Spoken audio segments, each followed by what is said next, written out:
উর্মি জয়কে বলে দিদি পালিয়েছে। সূর্য বলে আমি এটা বিশ্বাস করি না, আমাকে এক্ষুনি দীপার কাছে যেতে হবে।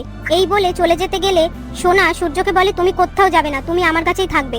ওদিকে দীপা থানায় এসে বলে আমি নিজের জামাইকে খুন করেছি, আমাকে অ্যারেস্ট করুন, রাইফেলটা আমাদের বাড়িতেই আছে।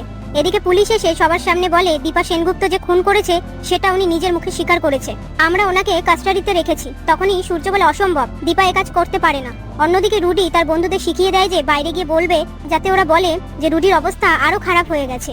এরপর রুডির দুটো বন্ধু এসে রুডির অবস্থা খুব খারাপ হয়ে গেছে কথা বললে কথা শুনে পুলিশ সূর্যকে বলে আমরা দীপা সেনগুপ্তকে কিন্তু কোর্টে পেশ করব। সূর্য বলে এটাও দীপা করতেই পারে না, এখনো পর্যন্ত কিছুই প্রমাণ হয়নি যে দীপা খুনটা করেছে। পাশ থেকে সোনা বলে মা সৎজ্ঞানে রুডিকে খুন করেছে। সূর্য বলে আমি একথা বিশ্বাস করি না, আর পুলিশকে বলে আমি এক্ষুনি দীপার সাথে দেখা করতে যাব। তখনই রূপা বলে আমিও তোমার সাথে যাব। এই বলে সেখান থেকে চলে যায়। তারপর সোনা রুডির সাথে দেখা করতে আসলে রুডি সোনার সামনে মিথ্যে নাটক করতে থাকে, আর সোনা সেটাই বিশ্বাস করে নেয়। অন্যদিকে সূর্য দীপার সাথে দেখা করতে আসলে পুলিশ বলে আপনি এরকম ভাবে দেখা করতে পারবেন না, কারণ উনি একজন আসামি। সূর্য বলে এখনো কি প্রমাণ হয়েছে যে দীপা আসামি? আপনি কেন এরকম কথা বলছেন? আমি দীপার সাথে দেখা করবই। তখনই প্রবীর এসে সূর্যকে বলে একটা তো নিয়ম আছে, তাছাড়া তুই চিন্তা করিস না, আমি লয়ার নিয়ে এসেছি, বড় বৌমা ছাড়া পেয়ে যাবে।